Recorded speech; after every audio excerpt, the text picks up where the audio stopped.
నెహెమ్యా 3వ అధ్యాయము. స్వయముగా వచ్చిన పనివారు. ప్రధాన యాజకుడు ఎల్యాషిబు అతని తోడి యాజకులు కలిసి గొర్రెల ద్వారము నిర్మించిరి. వారా ద్వారమునకు ప్రతిష్ఠ చేసి తలుపులు పెట్టిరి. వారు హనన్యేలు గోపురము వరకు ప్రాకారము కట్టిరి. యెరికో నివాసులు దాని ప్రక్క భాగమును కట్టిరి. ఇమ్రీ కుమారుడు సక్కూరు దానవతలి భాగమును కట్టెను. హస్సేనా వంశస్థులు మత్స్యద్వారము నిర్మించిరి. వారు దానికి దూలములు నిలిపి తలుపులు పెట్టి గడియలు తాళములు అమర్చిరి. దాని ప్రక్క భాగమును హక్కోసు మనవడు ఊరియా కుమారుడు మెరెమోతు నిర్మించెను. దానవతలి భాగమును మెషీషబేలు మనుమడును బెరికియా కుమారుడు మెషుల్లూము నిర్మించెను. దాని నానుకొని బానా కుమారుడు సాదోకు కట్టెను. దాని ప్రక్క భాగమును తెకోవా పౌరులు కట్టిరి. కాని వారి నాయకులు మాత్రము నిర్మాణ కార్యకర్తలు నియమించిన కాయకష్టము చేయుటకు నిరాకరించిరి. పాసెయా కుమారుడు యోయాదా బెసోద్యా కుమారుడు మెషుల్లాము ప్రాతద్వారమును పునర్నిర్మించిరి. వారు దానికి దూలములు నిలిపి తలుపులు పెట్టి గడియలు తాళములు అమర్చిరి. దాని ప్రక్క భాగమును పశ్చిమ యూఫ్రటీసు రాష్ట్రపాలకుని భవనము వరకు నిర్మించిన వారు గిబియోనీయుడు మెలట్యా, మెరోనోతుకు చెందిన యాదోను, గిబ్యోను మిస్పా పట్టణ పౌరులు. హర్హయా కుమారుడు స్వర్ణకారుడు ఉజ్జీయేలు ఆ మీదటి భాగమును కట్టెను. అత్తర్ల పనివాడు హనన్యా దాని ప్రక్క భాగమును వెడల్పు గోడ వరకు కట్టెను. యెరూషలేము అర్ధమండల పాలకుడును హూరు కుమారుడు రెఫాయా ఆ మీదటి భాగమును కట్టెను. దానికి ఆవలి గోడను హరూమపు కుమారుడు యదాయా తన ఇంటికి ఎదురుగా నిర్మించెను. హషబ్నెయా కుమారుడు హట్టూషు దాని ప్రక్క భాగమును కట్టెను. దానికి ఆనుకొనియే హారిము కుమారుడు మల్కియా, పహత్మోవబు కుమారుడు హషూబు కట్టిరి. పొయ్యి ద్వారమును కూడా వారే కట్టిరి. యెరూషలేము 2వ అర్ధభాగమునకు అధిపతియు హల్లోహేషు కుమారుడు షల్లూము దాని ప్రక్క భాగమును కట్టెను. షల్లూము కుమార్తెలను పనిలో అతనికి తోడ్పడిరి. హానూను మరియు సనోవా పౌరులను కలిసి లోయ ద్వారమును నిర్మించిరి. వారు దానికి దూలములు నిలిపి తలుపులు పెట్టి గడియలు తాళములు అమర్చిరి. ప్రాకారమును పేడద్వారము వరకు 1500 అడుగుల పొడవున మరమ్మత్తు చేసిరి. బేత్ హక్కేరెము మండల పాలకుడును రేకబు కుమారుడు మలకియా పేడద్వారమును కట్టెను. అతడు దానికి దూలములు నిలిపి తలుపులు పెట్టి గడియలు తాళములు అమర్చెను. మిస్పా మండలాధిపతి కొల్హేసే కుమారుడు షల్లూము జలధార ద్వారమును నిర్మించెను. దానికి తలుపులు పెట్టి గడియయు తాళము నమర్చెను.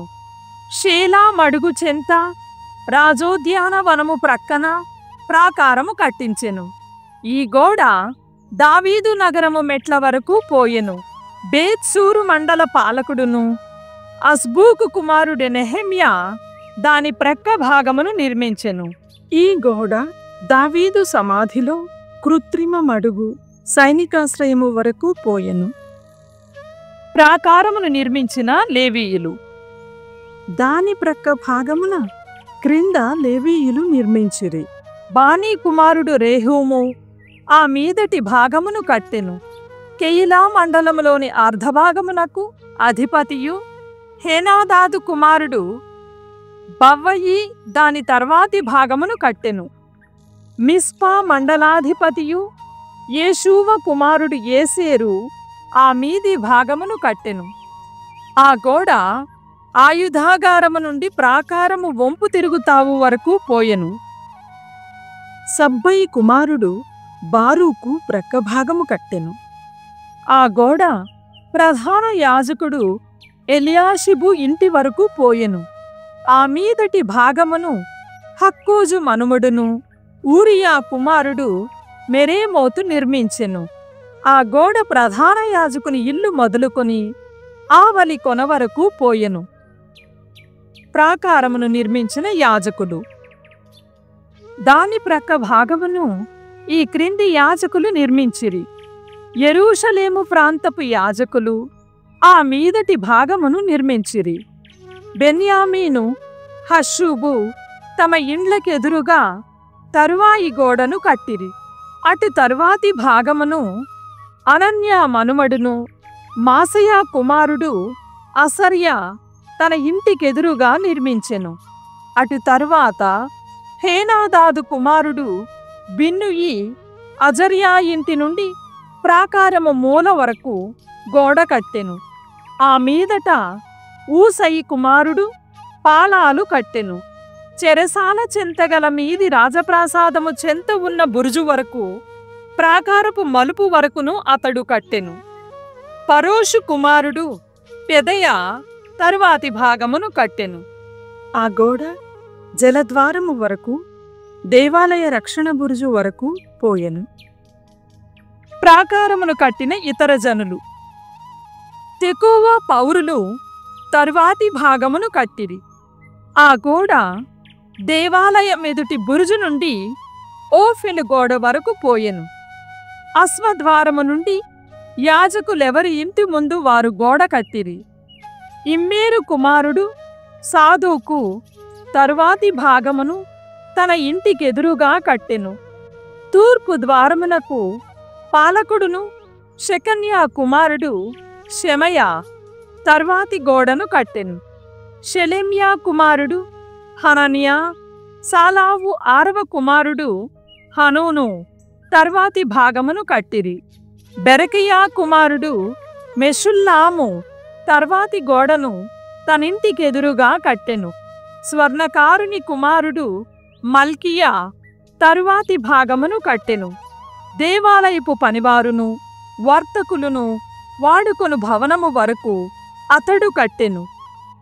ఈ భవనము దేవాలయ రక్షణ ద్వారము చెంత ప్రాకారం మీద కట్టబడిన గది దాపున కలదు. ఆ గది యొద్ద నుండి గొర్రెల ద్వారము వరకు గల గోడను స్వర్ణకారులు వ్యాపారులు కలిసి నిర్మించిరి. జకర్యా గ్రంథము 14వ అధ్యాయము. కడపటి యుద్ధము. యెరూషలేము వైభవము. ప్రభువు తీర్పు తీర్చు దినము ఆసన్నమైనది. అప్పుడు శత్రువులు యెరూషలేమును కొల్లగొట్టుదురు.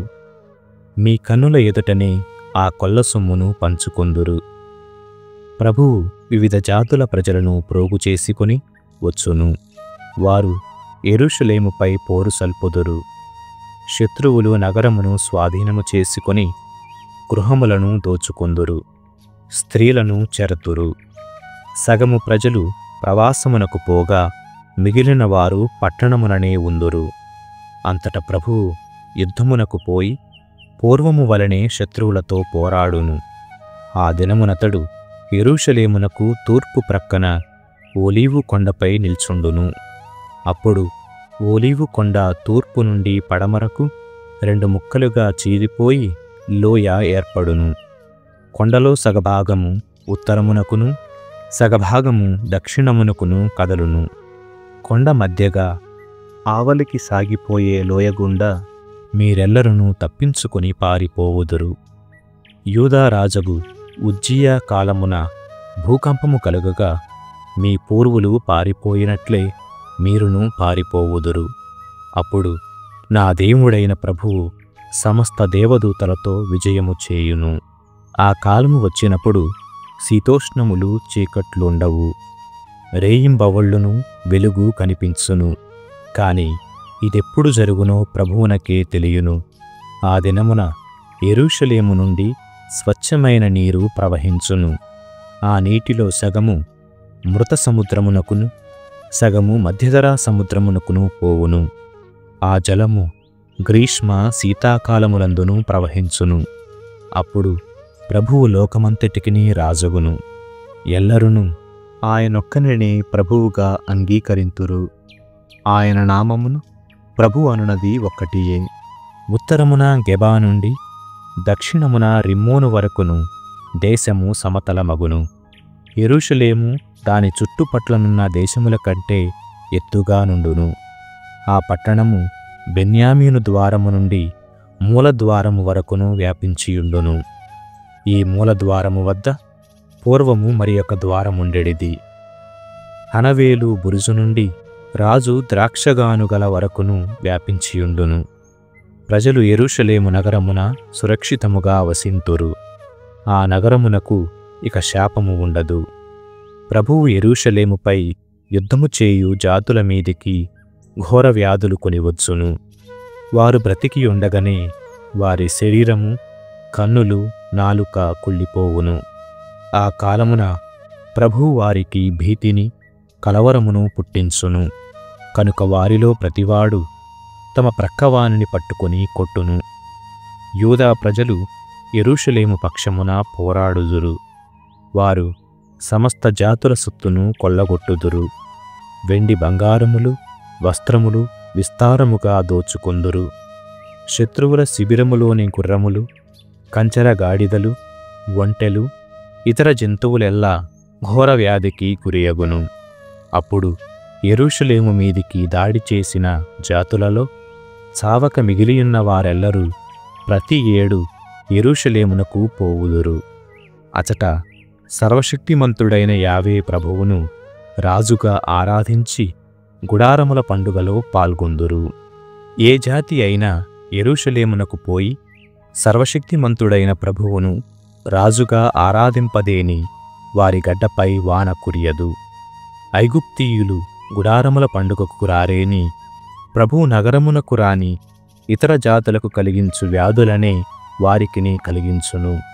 ఐగుప్తీయులు కాని ఇతర జాతులు కాని గుడారముల పండుగలో పాల్గొనరేని ఇట్టి శిక్షకు పాత్రులగుదురు. ఆ కాలమున గుర్రముల జీనునకు కట్టిన గంటల మీద కూడా ప్రభువునకు సమర్పితము అని వ్రాయబడియుండును. దేవాలయమునందలి వంటపాత్రములను బలిపీఠము చెంతనున్న పాత్రముల వలె పవిత్రముగా నుండును.